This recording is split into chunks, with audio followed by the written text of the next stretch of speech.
Welcome back to the Witch Hut.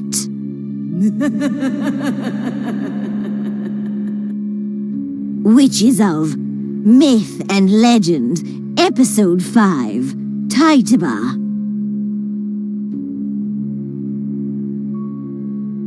In this episode, we'll be discussing Tituba, one of the most famous figures associated with the Salem Witch Trials of 1692. Though much of her life and story is surrounded by mystery and controversy, her story and history prove to be intriguing and, at times, largely elusive. Said to be a woman of indigenous and African descent, which is later to be disproven by the governor of Massachusetts Bay Colony. Her involvement in the Salem Witch Trials made her one of the first to be accused of witchcraft in what became one of the darkest chapters of early American history. Tituba's exact birth date and origins are largely unknown. While historical records indicate that she was likely born in the Caribbean, possibly in Barbados, sometime in the mid-1600s, in Governor Thomas Hutchinson's written history of the Massachusetts Bay Colony, she is said to be a Spanish Indian. It has been indicated that she was of Caribbean indigenous and African descent, and she is believed to have been brought to the American colonies as an enslaved person. But the theories of African descent have been contradicted by historians, and contemporary sources describe her as Indian. While her life before the Salem trials is largely unknown, it is understood that she lived under slavery, and she was owned by Reverend Samuel Parris, a Puritan minister in Salem Village, modern-day Danvers, Massachusetts. She was married to John Indian, a Native American possibly from Central America, who also became one of the accusers. Little is known as to what happened to him after the trials. There is speculation that he moved back to Barbados to become a plantation farmer. Others give 1693, or thereabouts, as the time he died. It is, though, unanimously agreed upon that in order to not be accused of using witchcraft along with his wife, he became an accuser as well. The Salem Witch Trials of 1692.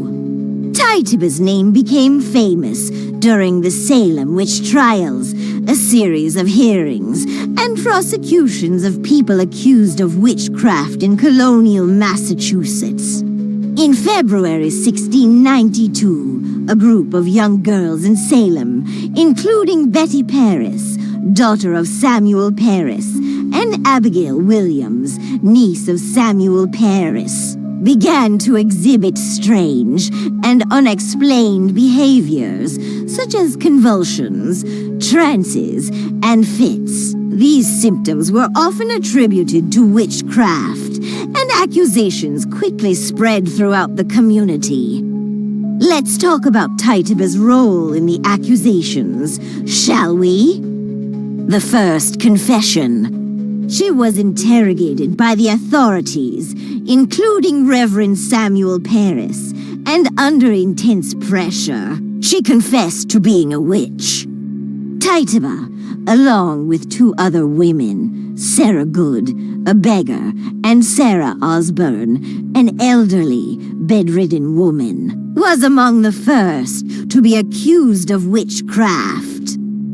The confession itself, which had become a focal point of the Salem Witch Trials, was a combination of self-preservation and possibly fear of execution. In her confession, she claimed that she had been coerced by the devil to participate in witchcraft, and she named other supposed witches in the community, including Sarah Good and Sarah Osborne. Her admission likely added fuel to the panic in Salem, and and encouraged others to confess or make accusations. The devil's influence. Tituba's confession was notable for its detailed description of devil worship and the black magic she allegedly practiced. She claimed that the devil had appeared to her in the form of a man, urging her to serve him. In some versions of her confession, she described attending witches' sabbaths, where she and other witches supposedly worshipped Satan and plotted harm against others in the community. Tituba's vivid descriptions were fueled by the hysteria of the time, and they reinforced the fear of witchcraft. Tituba's confession is often considered a key turning point in the Salem Witch Trials, as it led to the acceleration of accusations, trials, and executions. After Tituba confessed, more people began to be accused, and mass hysteria swept through Salem. The trial became a frenzy, with accusations flying between neighbors, friends, and even family members. Although Tituba played a significant role in the events of the Salem Witch Trials, her fate after her confession is less clear. After her confession, Tituba was imprisoned for several months, but she was not immediately executed. During the trials, she was held in jail as one of the accused witches, but she was never actually executed, despite being one of the first to confess. Historians disagree on what happened to Tituba after the trials. Some reports suggest that she was sold to a new owner after her imprisonment, and she disappeared from the historical record. Others claim she may have been released after being incarcerated, possibly due to her confession, or the fact that she was not executed like other accused witches. The last historical record of Tituba suggests that she was eventually sold into slavery to pay for her jail fees. Tituba's role in the Salem Witch Trials has been the subject of much speculation and reinterpretation over the centuries. She has come to symbolize the racial and social tensions of the period, and her story has been explored in various ways. A victim of circumstance, Tituba is often seen as a victim of the Salem Witch Trials hysteria. As a slave and a racially marginalized woman, she was already in a vulnerable position in a Puritan society that deeply mistrusted outsiders. Her confession, forced under duress, was likely a survival tactic in the face of an unjust trial system, which led many others to make similar confessions, regardless of their innocence. Over time, Tituba has been portrayed as a cultural symbol of oppression and survival in the face of systemic abuse. Some modern interpretations of her story emphasize the racism, gender inequality, and slavery that influenced the trials, with Tituba serving as a representation of marginalized women. She is sometimes seen as a tragic figure, accused and coerced into confessing crimes she likely did not commit. Tituba's role in the Salem Witch Trials has also been explored in literature, theater, and film. One of the most notable portrayals of her is in the play The Crucible in 1953 by Arthur Miller, which dramatizes the Salem Witch Trials and includes Tituba as a key character. In the play, she is depicted as an innocent woman who is caught in the midst of a witch hunt. Modern representations have ranged from portrayals of her as a victim of injustice to more supernatural interpretations, where she is given powers of witchcraft that were not present in historical accounts.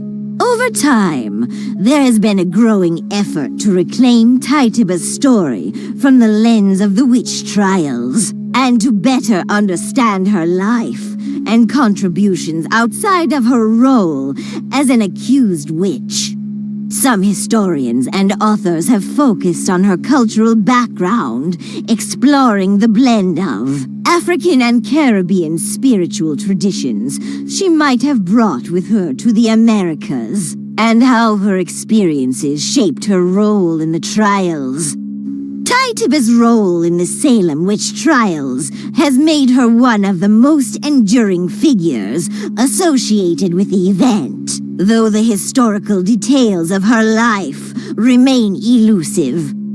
As an enslaved woman of indigenous and African descent, Tituba's involvement in the trials highlights the intersection of race, gender, and power in colonial New England.